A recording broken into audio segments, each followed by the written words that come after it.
America के ऊर्जा विभाग USDE तथा national institute of health NIH की भागीदारी से वर्ष 2088 में मानव जीनोम परियोजना अथवा ह्यूमन जीनोम प्रोजेक्ट शुरू की गई। मानव जीनोम परियोजना एक बड़ा अंतर्राष्ट्रीय और बहुसंस्थागत प्रयास था, जिसमें जीन के सीक्वेंस तैयार करने में 13 साल का समय लगा और इस प्रोजेक्ट पर $2.7 बिलियन खर्च हुए थे।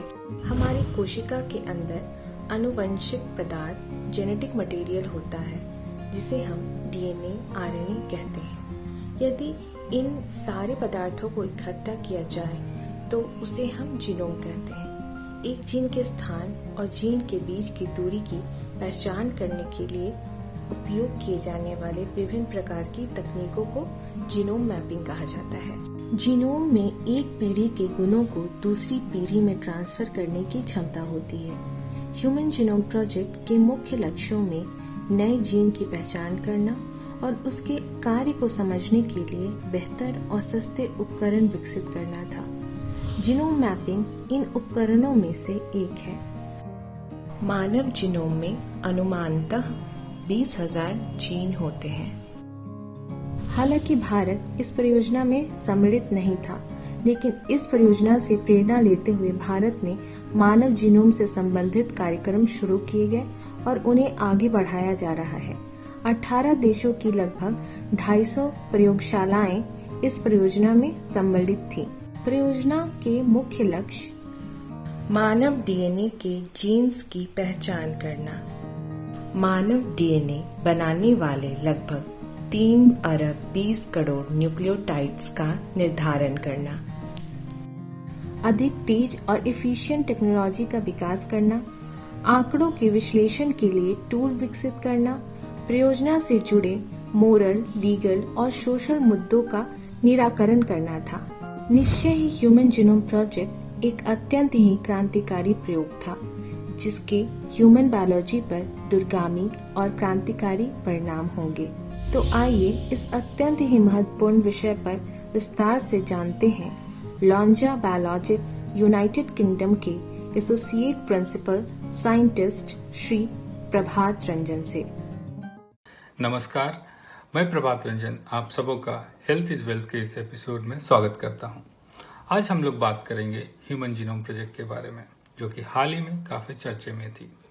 तो आइए सबसे पहले जानते हैं ह्यूमन जीनोम प्रोजेक्ट क्या है।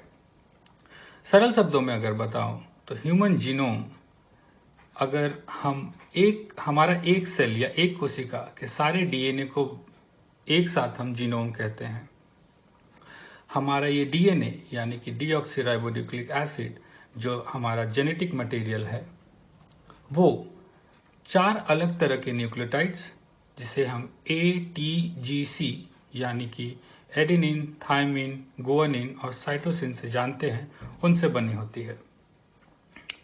ये जो DNA है और जो न्यूक्लियोटाइड्स है और जो जीनोम है, अगर मैं इसको और सरल शब्दों में समझाने की कोशिश करूं या इसके शुरुआती भाग में जाते हैं, तो सबसे पहले ये 4 न्यूक्लियोटाइड्स ATGC ये एक दूसरे से जुड़ के और जुड़ते ही चले जाते हैं और इससे बनता है हमारा DNA। ये DNA एक धागा के जैसा होता है।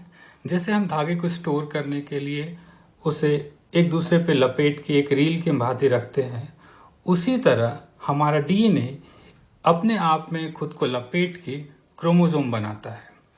और आप सब क्रोमोसोम से वाकिफ होंगे कि हमारे शरीर में 23 जोड़े क्रोमोसोम होते हैं और ये सारे क्रोमोसोम्स को एक साथ हम जीनोम कहते हैं। इस जीनोम में हमारा माइटोकॉन्ड्रियल DNA भी होता है।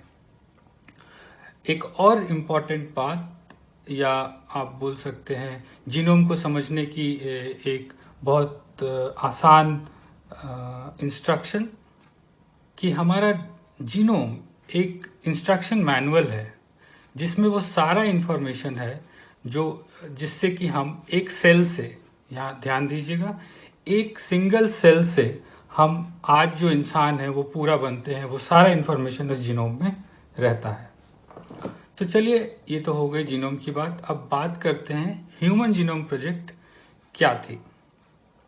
तो ह्यूमन जीनोम प्रोजेक्ट एक बहुत ही महत्वाकांक्षी प्रोजेक्ट जिसे कि अंतर्राष्ट्रीय लेवल पे किया गया। इसकी शुरुआत 1990 में हुई और इसमें वैज्ञानिकों का मुख्य एम था हमारे डीएनए के अंदर जो न्यूक्लियोटाइड्स है एटीजीसी, उनका सटीक क्रम पता करना और ये पता करना कि हमारे उस डीएनए में कितना भाग प्रोटीन कोडिंग डीएनए है और कितना भाग नॉन प्रोटीन कोडिंग डीएनए है। तो चलिए अब हम जानते हैं कि ह्यूमन जीनोम प्रोजेक्ट के पीछे का बैकग्राउंड क्या था, ये एक्चुअली स्टार्ट क्यों की गई थी। तो सबसे पहले मैं आपको बताता हूँ 2 ऐसे खोज जो बोल सकते हैं कि इस ह्यूमन जीनोम प्रोजेक्ट की नींव थी या जिसके आने के बाद ह्यूमन जीनोम प्रोजेक्ट की अहमियत बढ़ गई। सबसे पहला खोज 1953 में 1953 में फ्रांसिस क्रिक और जेम्स वॉटसन ने डीएनए का डबल हेलिक्स स्ट्रक्चर दिया, डीएनए की संरचना दी, जिससे हमें बहुत सारे इंफॉर्मेशन डीएनए के बारे में पता चला और उसके लिए उन्हें 1962 में नोबेल प्राइज से सम्मानित किया गया।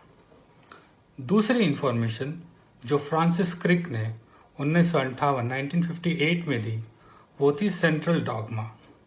इस थ्योरी के हिसाब से उन्होंने बताया कि हमारे शरीर में डीएनए का इंफॉर्मेशन पास होता है आरएनए में और आरएनए से बनती है प्रोटीन, और ये प्रोटीन्स ही हैं जो कि हमारे शरीर में अलग अलग काम करते हैं।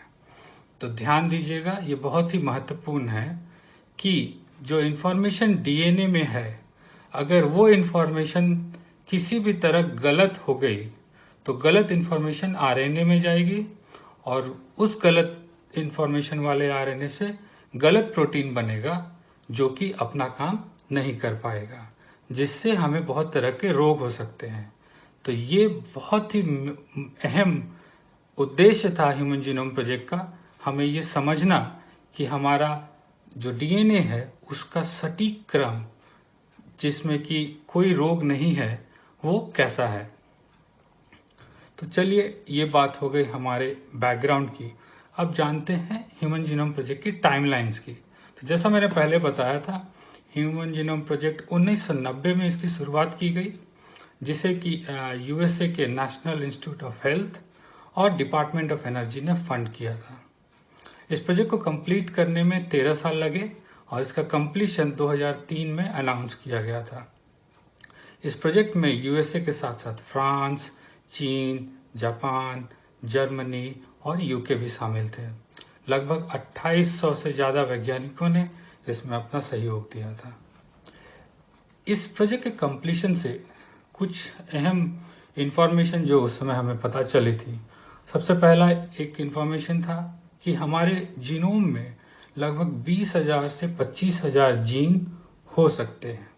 अब जब मैं जीन कह रहा हूँ तो जीन डीएनए का वो भाग है जिससे आरएनए बनता है, मतलब जिससे डीएनए का इंफॉर्मेशन आरएनए में जाता है।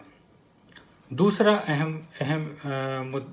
अहम बात जो हमें पता चली वो ये थी कि हमारे जीनोम का सिर्फ 2% हिस्सा ही प्रोटीन कोडिंग डीएनए है, मतलब सिर्फ 2% हिस्से से ही प्रोटीन बनती है। और तीसरा कि हमारे जीनोम में 50% से ज़्यादा जीनोम हमारा नॉन प्रोटीन कोडिंग डीएनए है।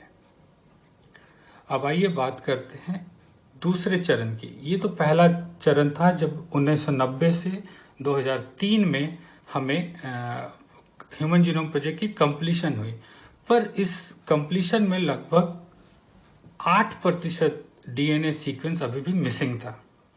तो ये 8% मिसिंग सीक्वेंस, जो दूसरा चरण जो एक अलग ग्रुप बनाया गया 2018 में, जिसे हम टेलोमेयर टू टेलोमेयर कंसोर्शियम के नाम से जानते हैं, उसने ये सीक्वेंस, मिसिंग सीक्वेंस को कंप्लीट किया। इस कंसोर्शियम में लगभग 30 इंस्टीट्यूट्स ने भाग लिया और मई 2021 में वैज्ञानिक कारेन मीगा ने इस रिसर्च को पब्लिश किया, the complete sequence of human genome के नाम से। तो ये 2021 में आप बोल सकते हैं कि हमारा ह्यूमन जीनोम प्रोजेक्ट सही मायने में कंप्लीट हुआ है। अब आइए बात करते हैं आउटपुट्स।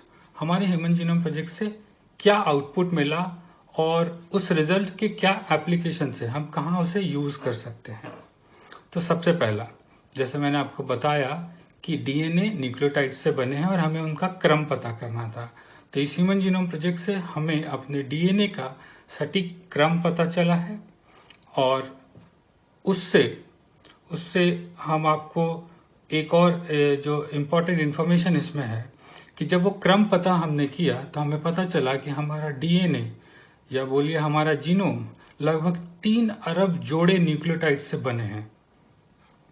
आप अगर इतने जो न्यूक्लियोटाइड का साइज है 3 अरब, अगर एक सेल से आप उसको निकालते हैं और उसे एक साथ अगर एक सेल से आप डीएनए को निकालते हैं तो लगभग, और उसे सीधा करते हैं तो लगभग वो 2 मीटर लंबा होता है।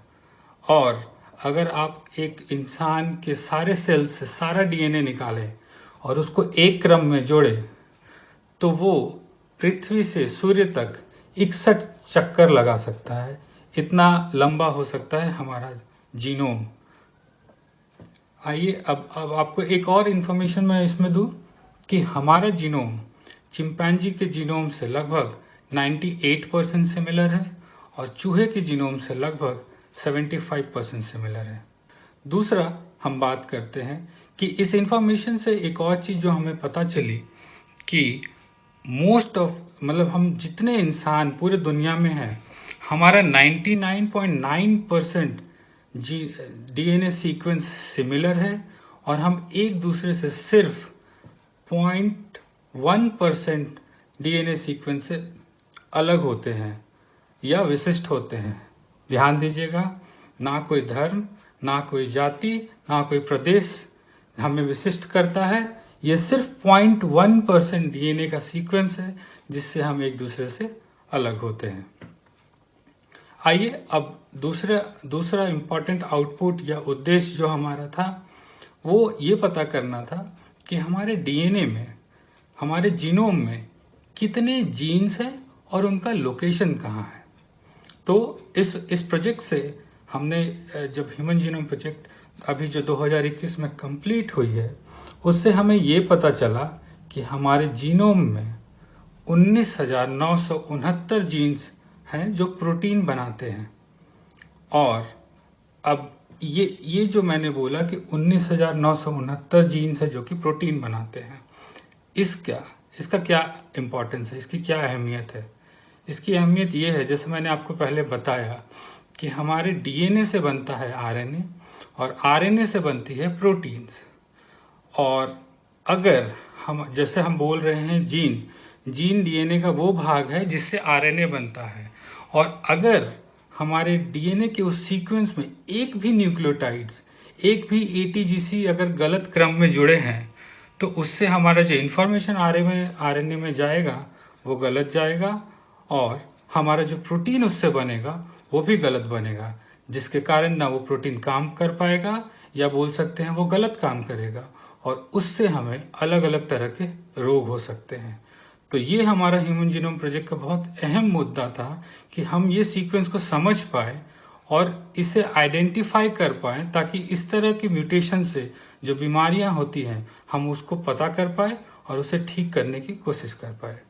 तो ये बहुत बहुत इम्पोर्टेंट उसका एप्लीकेशन है ह्यूमन जीनोम प्रोजेक्ट का और बहुत इम्पोर्टेंट आउटपुट जो हमें मिला है इससे। तीसरा, ये भी बहुत महत्वपूर्ण है, हमारा उद्देश्य था जेनेटिक मैप बनाना या लिंकेज मैप बनाना। एक तरह से आप ये बोल सकते हैं ये हमारा जीनोमिक मानचित्र है कि जिस तरह से हमारे देश या राज्य का मानचित्र होता है और हमें पता रहता है कि ये गांव, ये शहर कहाँ पे है। अगर आप उसे जीन के रूप में लें तो हमें ये पता करना था कि हमारे इतने सारे क्रोमोसोम्स में कौन सा जीन कौन से क्रोमोसोम में है और वो कैसे एक दूसरे से लिंक्ड है, कैसे वो पेरेंट्स से बच्चों में जाता है। इसका अब ये जेनेटिक मैप भी हमने ह्यूमन जीनोम प्रोजेक्ट के रिजल्ट से हमने उसे बनाया है और इसका सबसे बड़ा आप बोल सकते हैं एप्लीकेशन ये है कि अभी इस तकनीक से हम माता पिता और बच्चे दोनों का दोनों का डीएनए टेस्ट करके ये चेक कर सकते हैं कि क्या उसमें कोई भी आनुवंशिक बीमारी या जेनेटिक डिजीज के चांसेस हैं कि नहीं है। यहाँ तक कि जब बच्चा गर्भ में है उस समय भी हम ये टेस्ट कर सकते हैं और पता लगा सकते हैं कि क्या उसे कोई इस तरह की कोई भी जेनेटिक डिजीज होने की संभावना है कि नहीं है। और अगर है तो हम अभी मॉलिक्यूलर मेडिसिन के नाम से एक नई आप बोल सकते हैं क्षेत्र है जो कि इस ह्यूमन जीनोम प्रोजेक्ट के बाद चालू हुई है, जिसको यूटिलाइज करके हम उन डिजीज को कंट्रोल कर सकते हैं या उसे ठीक करने की कोशिश कर सकते हैं। मॉलिक्यूलर मेडिसिन के दो अहम आप बोल सकते हैं तकनीक जो अभी हम यूटिलाइज कर रहे हैं या यूटिलाइज करने की कोशिश कर रहे हैं, उसमें जीन थेरेपी एक है और दूसरी है जीन एडिटिंग। आपको ये भी बताना चाहूँगा, जीन एडिटिंग एक तरह से आप बोल सकते हैं आपके जीन्स में अगर कोई गड़बड़ी है उसे हम ठीक कर सकते हैं या उसकी मरम्मत कर सकते हैं। जैसे रोड में अगर कहीं कुछ गलत हो जाए या गड्ढा हो जाए तो उसे हम भर के उस चीज को फिर से समतल करते हैं। उसी तरह हमारे डीएनए में अगर कोई भी म्यूटेशन हो जाए, अगर वो न्यूक्लियोटाइड वहाँ ना रहे या गलत न्यूक्लियोटाइड आ जाए तो उसे हम बदल सकते हैं। ये जीन एडिटिंग के तकनीक से करते हैं और ये जीन एडिटिंग सही तरह से हम तभी कर सकते हैं जब हमें ये ह्यूमन जीनोम प्रोजेक्ट के हिसाब से इसकी जो रिजल्ट मिली है वो हमें जीन एडिटिंग सही से करने में बहुत ही सहायक है। जीन एडिटिंग के लिए 2000 में दो वैज्ञानिक जिनका नाम है जेनिफर डॉडना और इमैनुएला शार्पेंटियर, जिनको वर्ष 2000 में नोबेल प्राइज से भी सम्मानित किया गया था। चौथा बहुत मेजर एप्लीकेशन बोल सकते हैं या जिसमें हम यूटिलाइज कर सकते हैं ह्यूमन जीनोम को, वो है ह्यूमन इवोल्यूशन को समझना कि हम पीढ़ी दर पीढ़ी कैसे बदले हैं और हमारे पूर्वजों में और हम में क्या जेनेटिक वेरिएशन आया है। चलिए, ये तो बात हो गई हमारे ह्यूमन जीनोम प्रोजेक्ट जो कि अंतर्राष्ट्रीय स्तर पे इसके क्या टाइमलाइन थी और इसके क्या एप्लीकेशंस हैं। अब देखते हैं ह्यूमन जीनोम प्रोजेक्ट या जीनोम प्रोजेक्ट भारत में कैसा है। हाल ही में डिपार्टमेंट ऑफ बायोटेक्नोलॉजी ने जीनोम इंडिया प्रोजेक्ट के नाम से एक प्रोग्राम चालू की है जिसमें लगभग 10,000 लोगों का डीएनए सीक्वेंस किया जाएगा और उसके थ्रू जेनेटिक मैप बनाया जाएगा। ये जेनेटिक मैप का फ़ायदा ये होगा कि हम अपने लोकल पॉपुलेशन में जो हमारे यहाँ के कॉमन बीमारियाँ हैं जैसे कि हार्ट डिजीज़ है, कैंसर है और डायबिटीज़ है, ये सारे के जेनेटिक इश्यूज या जेनेटिक डिसऑर्डर्स जो हैं उसको पता लगा पाएंगे, जिससे कि उसे समझने की और उसे ट्रीट करने की बहुत ज़्यादा हमें उसमें सहायता मिलेगी। एक और बात मैं बताता हूँ कि जीनोम का अध्ययन सिर्फ हम इंसानों में नहीं, जबकि पेड़ पौधे, पशु पक्षी और भी अलग जीवों में किए जा रहे हैं। एक एग्जाम्पल के तौर पे genome rice genome project complete हुई है और जिसके थ्रू हम भारत में सुपर राइस बनाने की कोशिश कर रहे हैं, जिसमें उसकी उत्पादकता ज़्यादा रहेगी, उसके खाद की लागत कम रहेगी और उसमें न्यूट्रिएंट्स और विटामिन्स के कंटेंट भी ज़्यादा करने की कोशिश की जा रही है। उसके अलावा बहुत सारे औषधीय पौधों में भी जीनोम का अध्ययन किया जा रहा है ताकि उनके औषधीय गुणों को समझा जा सके, उसको बढ़ाया जा सके। अब मैं अगर ये सारे इन्फॉर्मेशन को एक साथ संग्रहित करूं तो आप ये बोल सकते हैं कि ये बहुत ही बड़ी प्रोजेक्ट थी जिसमें कि हमने अपने बारे में बहुत सारा इन्फॉर्मेशन जाना है कि हमारा इवोल्यूशन कैसे हुआ है, हमारे क्या क्रिटिकल जीन्स हैं जिससे कि अलग अलग बीमारियां हमें हो सकती हैं, और जिसके ट्रीटमेंट के लिए हम अलग अलग टेक्निक्स जैसे कि जीन एडिटिंग, जीन थेरेपी और हमारे जेनेटिक टेस्टिंग, ये सारी चीज़ों को हम अच्छे से करके अलग अलग तरह की बीमारियों को समझ सकते हैं और उसे ट्रीट कर सकते हैं।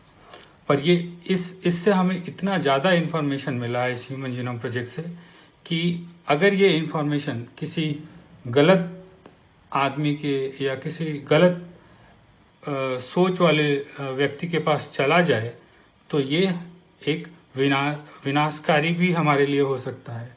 इसीलिए हमारे जब हम बोलते हैं कि बहुत ज़्यादा इन्फॉर्मेशन के साथ, या एक तरह से बोल सकते हैं एक पावर हमें मिला है ह्यूमन जीनोम प्रोजेक्ट से, बट उसके साथ उतनी ही बड़ी जिम्मेदारी मिली है ताकि हम इसे सही तरह से यूटिलाइज कर पाएँ मानवता के विकास के लिए, और अपने अगल बगल जितने भी आप बोल सकते हैं कि पशु पक्षी उनको सेफगार्ड करने के लिए अपने खेती में इसे यूज़ कर सकते हैं ज़्यादा प्रोडक्टिविटी बढ़ाने के लिए। इन सारी चीज़ों में हम इस जीनोम प्रोजेक्ट का यूटिलाइज कर सकते हैं। आशा करते हैं कि मैंने जो इन्फॉर्मेशन आपको दिया है वो आपको पसंद आई हो, आपको कुछ ज्ञान मिला हो उससे, और अभी के लिए धन्यवाद।